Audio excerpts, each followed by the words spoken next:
Halo teman-teman, Etana is here, are you okay? Nah, ya ini adalah lanjutan dari video tentang 16 HTP. Jadi di video-video sebelumnya aku mau ngomongin tentang kekerasan yang terjadi di seluruh dunia. Jadi ini judulnya adalah Violence Toward Women Around the World. Sebenarnya bentuk kekerasan yang terjadi itu banyak ya, kan udah aku jelasin ada banyak jenisnya, ada 5 sih. Tapi kayak bentuk aksi kekerasannya itu banyak gitu, jadi aku nggak bisa sebutin semua. Cuma ada 2 yang mau aku bahas sekarang.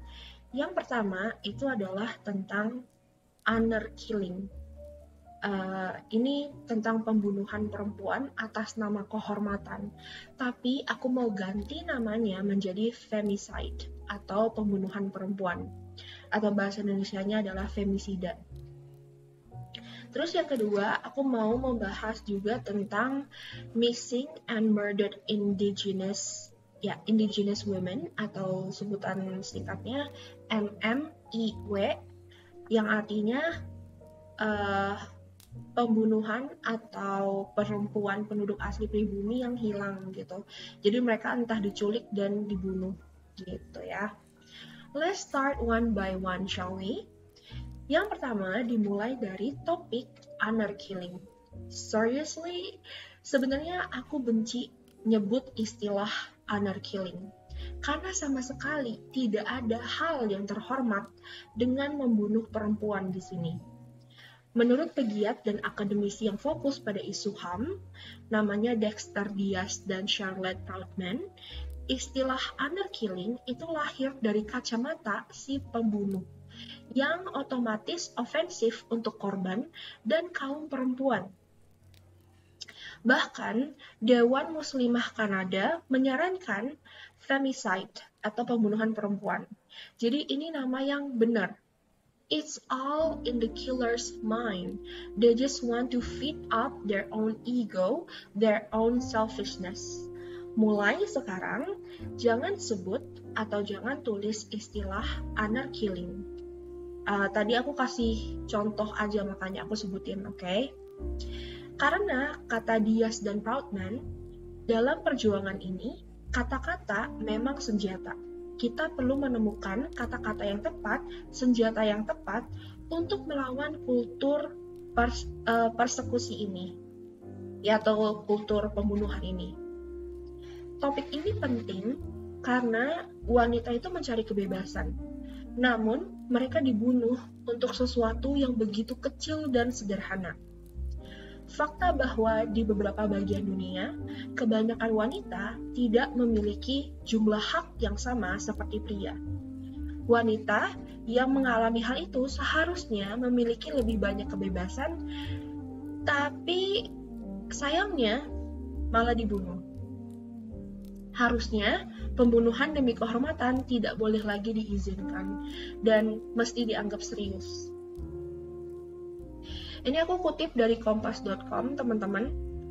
Honor killings, again, di sini mari kita ganti jadi kata femisida, adalah istilah yang digunakan untuk menyebut kasus pembunuhan anggota keluarga yang telah dianggap mencemari nama baik keluarga. Malu atau aib itu berasal dari pembangkangan akibat telah melanggar prinsip yang dijunjung keluarga, atau kalau selain prinsip itu kayak ada budaya, atau mungkin telah melanggar norma sosial dan agama yang dijunjung oleh warga di sekitar tempat tinggal.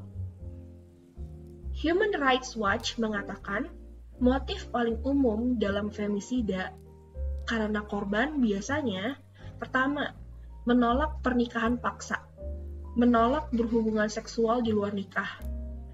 Ketiga, dituduh melakukan hal yang dinilai merusak reputasi keluarga. Selanjutnya, mungkin berusaha menceraikan suami.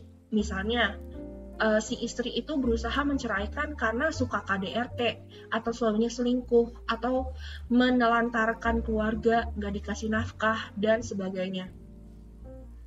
Jadi, korban pemerkosaan atau korban kekerasan seksual, kalau misalnya mereka itu ketahuan nih ya, kayak pernah mengalami perkosaan atau kekerasan seksual itu dianggap aib. Dan juga bisa jadi mereka dibunuh kalau cara berpakaian atau cara berlaku itu dianggap tidak pantas atau melanggar norma. Dan juga mereka bisa dibunuh kalau misalnya terlibat dalam hubungan sesama jenis atau meninggalkan atau ganti keyakinan gitu ya, atau sebutannya bagi mereka adalah murtad gitu. Kalaupun hubungannya bukan sesama jenis ya teman-teman, misalnya ya mereka itu tetap pacaran sama orang yang bukan pilihan keluarganya, itu perempuan juga bisa dibunuh gitu. Jadi dari hal-hal yang aku sebutin tadi itu bener-bener apa ya, heartbreaking, karena ya siapa sih yang pingin disiksa kayak gitu, siapa sih yang pingin dipaksa kayak gitu, siapa sih yang pingin kayak disakitin gitu loh sama keluarga sendiri. Dan kasus femisida memang marak terjadi di Timur Tengah, seperti di Jordan, Irak, Mesir, Lebanon, Tunisia, Palestina, dan Maroko. Tapi di negara-negara lain kasus yang sama juga pernah muncul, seperti misalnya di Meksiko. Baru-baru ini kasus femisida meningkat di sana. Parahnya lagi, saat ada aksi menuntut keadilan buat para korban, ada beberapa wanita yang ditembak mati. Jadi bayangin lagi unjuk rasa untuk melindungi perempuan dari kasus pembunuhan, tapi malah ketika lagi aksi itu ditembak mati. Itu benar-benar menghadeh. But anyway, dikutip dari ARCGIS, I don't know how to say that website. Femisida di bagian selatan dan timur Eropa terjadi di Rusia, Albania, Bosnia, dan Kosovo. Bagian Asia Tengah juga terjadi, kayak Azerbaijan, Kazakhstan, Tajikistan, Turki, Kyrgyzstan, dan Uzbekistan. Lalu kalau di bagian Asia Tenggara itu terjadi di Indonesia, Malaysia, dan Thailand. Dan terakhir di Asia Selatan seperti di India, Bangladesh, Pakistan, dan Afghanistan. Jadi ini beneran femisida itu terjadi di seluruh dunia teman-teman. Maksudnya banyak negara yang melakukan ini. Dan ini sebenarnya udah fenomena yang bisa disebut urgent sih. Kalau misalnya terjadi sampai sesering itu kan berarti udah parah banget teman-teman. Terus jumlah korbannya itu tidak sedikit. Menurut Komisi Hak Asasi Manusia Pakistan mencatat pada tahun 2015 ada kurang lebih 1.100 perempuan tewas akibat pembunuhan atas nama kehormatan ini. Dan di India misalnya, lebih dari 5.000 pengantin meninggal setiap tahun karena mas kawin mereka dianggap tidak mencukupi, dan itu menurut UNICEF. Tidak hanya itu, PBB memperkirakan 5.000 perempuan dan anak perempuan dibunuh setiap tahunnya demi nama kehormatan ini yang bahkan sama sekali tidak benar. Agar lebih paham, kenapa kok ada pembunuhan seperti itu? Ini aku kutip dari tirto.id. Masyarakat Kohistan misalnya. Seperti disebutkan saat Zuberi dari Vice News, masyarakat ini tinggal terpisah dari peradaban lain di Pakistan sebelah utara, berdekatan dengan wilayah Afghanistan. Untuk melindungi lahan dan sumber daya alamnya, orang-orang Kohistan lebih mengandalkan kehormatan ketimbang penegak hukum. Rasa takut dan balas dendam dijadikan jalan meraih reputasi kelompok di sana. Kehormatan akhirnya setara dengan mata uang. Orang dengan penegakan moral dan norma sosial yang tinggi juga akan mendapatkan kehormatan yang tinggi. Kehormatan yang tinggi akan membuat seseorang dan keluarganya mudah mendapat dan mempertahankan harta bendanya. Sebaliknya, pembangkangan yang tak paham akan batas-batas norma akan kesulitan bertahan hidup karena tidak ada yang segan terhadapnya. Tidak ada yang ragu untuk merebut properti-propertinya. Di saat yang bersamaan, masyarakat Kohistan menjunjung sistem patriarki, sehingga definisi properti tidak hanya meliputi rumah, lahan, dan barang, tetapi juga perempuan. Kehormatan orang Kohistan tercermin dari bagaimana anggota keluarga perempuannya bersikap. Dengan kata lain, perempuan itu dikekang di sana. Sekali kekangan itu lepas, maka kehormatan keluarga juga turut habis. Perempuan pembangkang adalah aib di sana. Oleh karena itu, ia rasa dipatut untuk dibunuh. Begitu teman-teman. Mungkin untuk bagian ini, biar kalian lebih paham, kok bisa perempuan dianggap properti, kok bisa perempuan dianggap barang, nanti aku akan jelaskan di bagian objektifikasi dan seksualisasi ya, itu aku jadiin satu. Tapi begitulah kenyataannya, hingga detik ini, hingga video ini di-upload, masih ada pandangan kalau perempuan itu adalah barang yang harus sempurna, nggak boleh kegores, harus dijaga. Pokoknya bayangin aja sih kayak barang yang disimpan di lemari atau kayak di rak kaca gitu ya, nggak boleh kemana-mana, pokoknya harus stay di situ.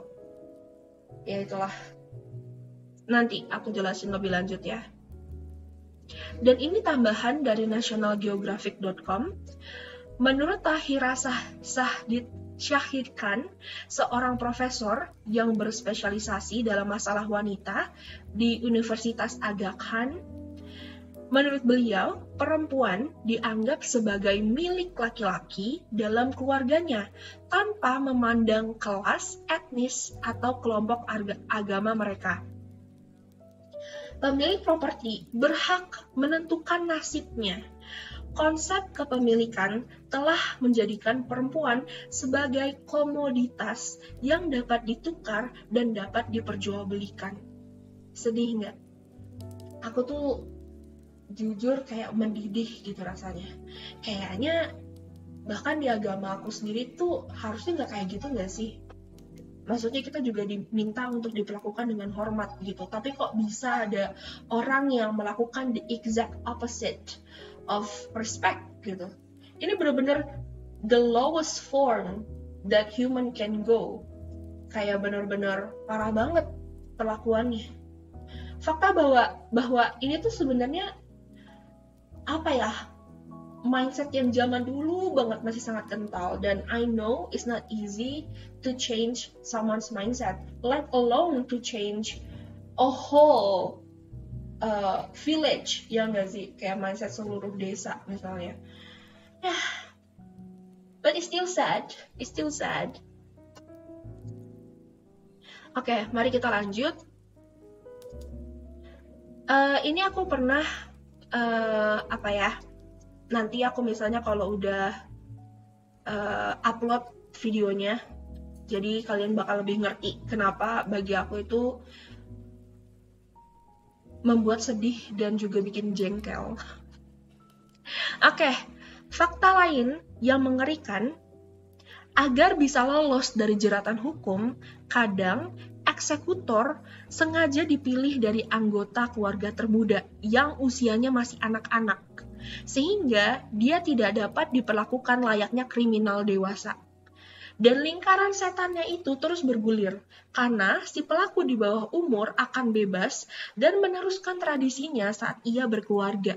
Dengan anggapan, pembunuhan atas nama kehormatan itu memang perlu dilakukan dan tidak mengandung konsekuensi hukum yang jelas, apalagi keras.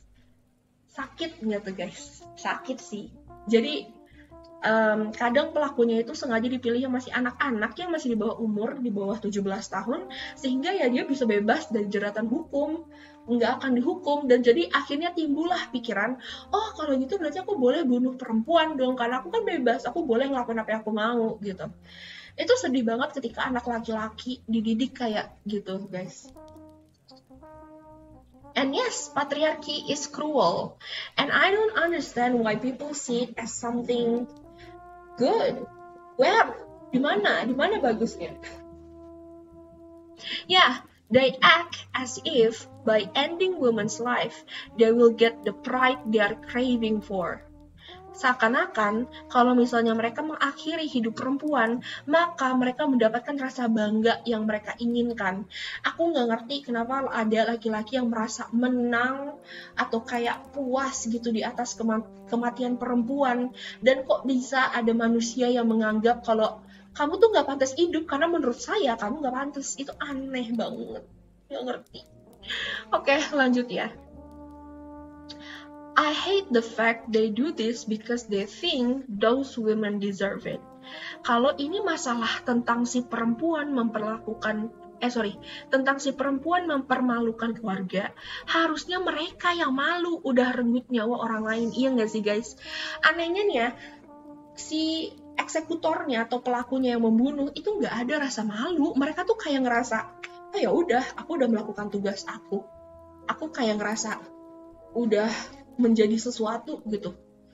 Dan ya, fakta bahwa mereka nggak malu itulah yang nyeremin, ya, mengkhawatirkan. Sorry, kalau urusan topik ini kadang Etana suka kebawa emosi, karena siapa sih yang gak emosi? Kalian gak emosi kah dari tadi aku jelasin? Aku sih emosi, men. Masih emosi sampai sekarang nih. Aduh, ini aku bahkan sampai anget tahu leher aku. Nih, aku kayak kepalaku anget tuh. Saking keselnya. Lanjut, sejumlah pihak ada yang menganggap bahwa suburnya praktik ini di Asia Selatan dan Timur Tengah itu karena ajaran agama Islam.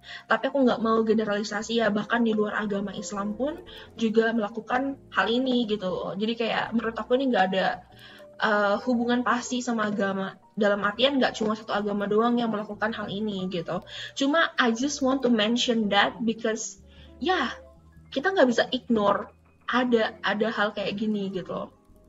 Tapi pendapat ini dipatahkan oleh argumen bahwa Nabi Muhammad SAW justru menyebarkan ajaran untuk melarang pembunuhan bayi perempuan yang marak di Arab sebelum kedatangan Islam. Ada ayat di Al-Quran yang menyebutkan bahwa pembunuhan anak adalah dosa yang tidak termaafkan dan bahwa pembunuhan orang tak bersalah seperti membunuh seluruh umat manusia. Jadi ya, as I say, ini juga terjadi di agama Hindu kalau misalnya kita kasusnya di India ya teman-teman. Atau mungkin di agama lain juga ada. Lalu bagaimana cara yang bisa dilakukan untuk memberhentikan femisida ini? Cara yang terbaik untuk menghadapinya, dan ini cuma salah satu saran ya teman-teman, ini aku kutip dari Riada Asimovic Akil dari Al Jazeera, adalah melawan kultur misoginis.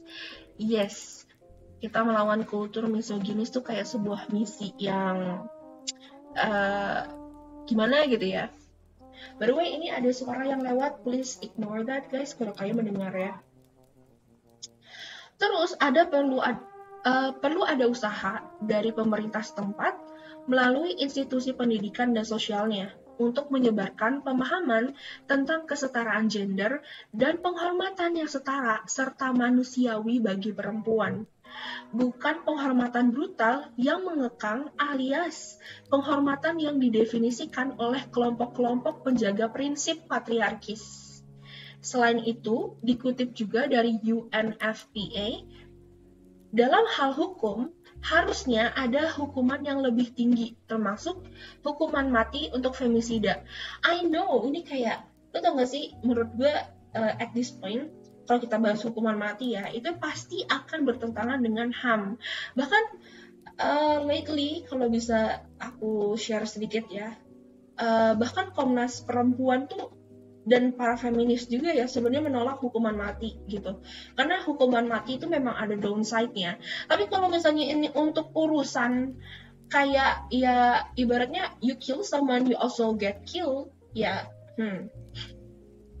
Nah, hukuman harus diberikan kepada semua orang yang terlibat dalam aksi tersebut. Seharusnya tidak ada amnesti terhadap kasus ini.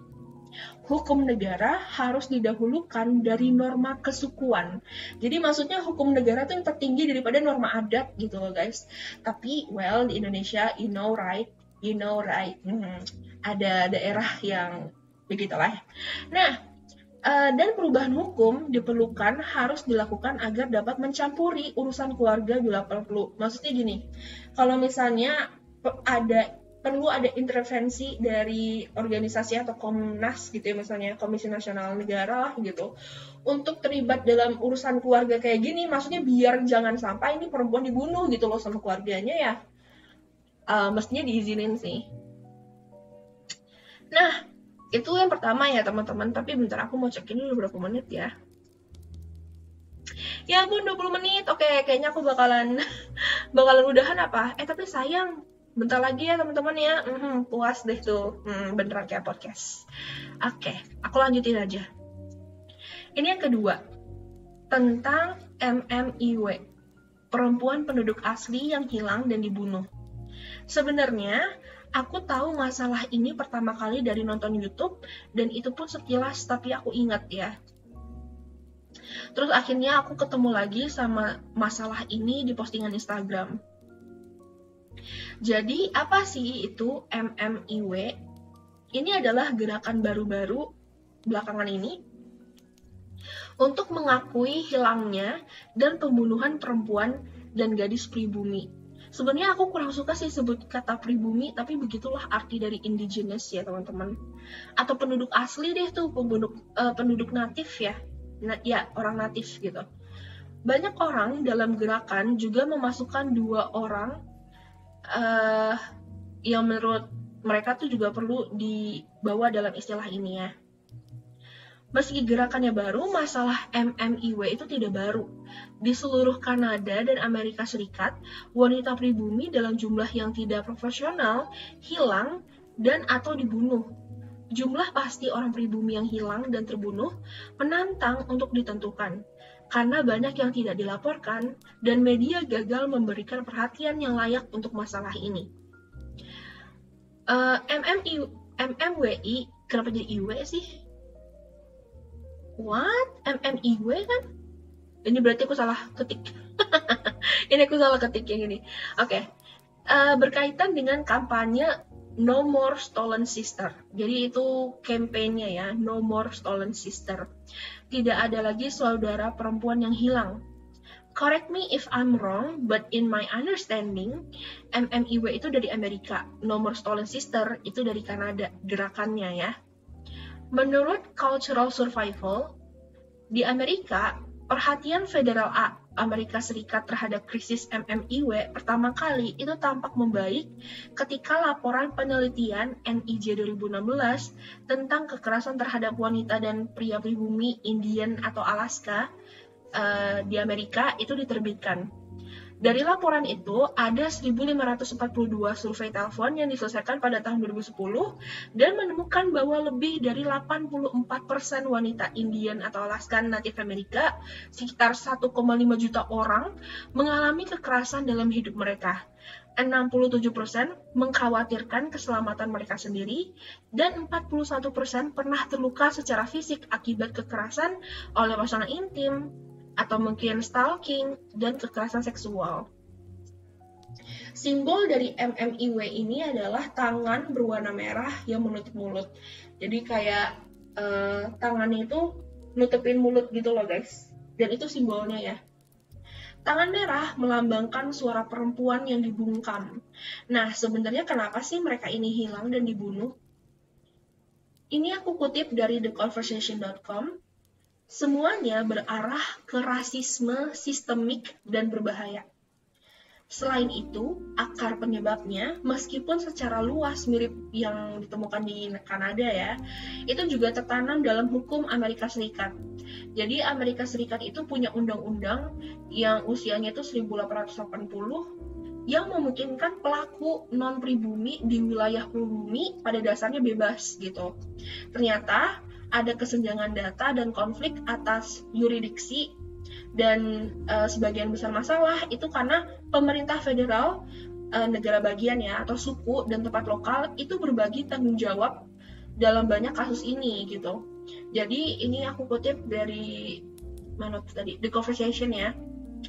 ada kesenjangan data mempengaruhi cara petugas penegak hukum menangani atau menindaklanjuti kasus ini. Kejadian yang tidak dilaporkan, kesalahan klarifikasi rasial, dan potensi bias gender atau rasial, dan juga kurangnya sumber daya penegakan hukum. Jadi dengan kondisi seperti itu, hukum itu tidak berpihak pada perempuan pribumi yang memungkinkan ada istilah open season atau musim terbuka. Dan ini sedih banget sih ya. Kalau kalian nonton The Purge, guys, ya The Purge itu kayak waktu penghabisan gitu ya, pembunuhan massal. Ya ini sama nih, open season itu mengacu pada mudahnya pelaku non-Indian atau non-pribumi memasuki tanah Indian untuk menyerang dan memperkosa perempuan pribumi yang seringkali mengakibatkan pembunuhan atau mereka itu hilang dengan tingkat yang parah dan tanpa konsekuensi. Itu sih intinya yang aku tahu dari MMIW ya. Jadi gini, kalau misalnya kalian cek nih hashtagnya, kalian boleh cek di Instagram atau di Twitter, MMIW atau hashtag No More Stolen Sister. Kalian baca di ceritanya. It's really heartbreaking. Betapa mereka itu diperlakukan kayak bukan manusia gitu. Ya hampir sama kasusnya seperti femisida yang terjadi di Timur Tengah atau terjadi di India, yang terjadi di Meksiko juga ya sekarang. Intinya perempuan itu sering banget mengalami kekerasan yang sistemik tuh, yang terjadi terus menerus, bahkan kayak siapa lagi coba yang melindungi gitu. Dan now I can understand, ini menurut Etana sendiri ya, kenapa perempuan itu begitu marah. Aku pernah sebenarnya mencoba untuk bikin karya tulis yang dimana nanti aku mau jadiin karya video gitu. Alasan kenapa perempuan tuh pada marah, karena kan cowok suka nanya ya, apa sih ini SJW feminis gitu, ngomel-ngomel mulu gitu kan, udah gitu kayak agresif dan segala macam gitu, mereka bacot. Coba deh kalian lihat histori sejarah perempuan diperlakukan kayak gimana.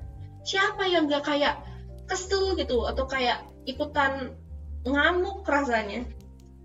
Karena kalau kalian tahu tentang generational trauma gitu, aku kayak ngerasa mungkin rasa marahnya perempuan dari zaman dulu kala itu nurun ke kita yang perempuan, apalagi sekarang perempuan lebih melek tentang patriarki ini.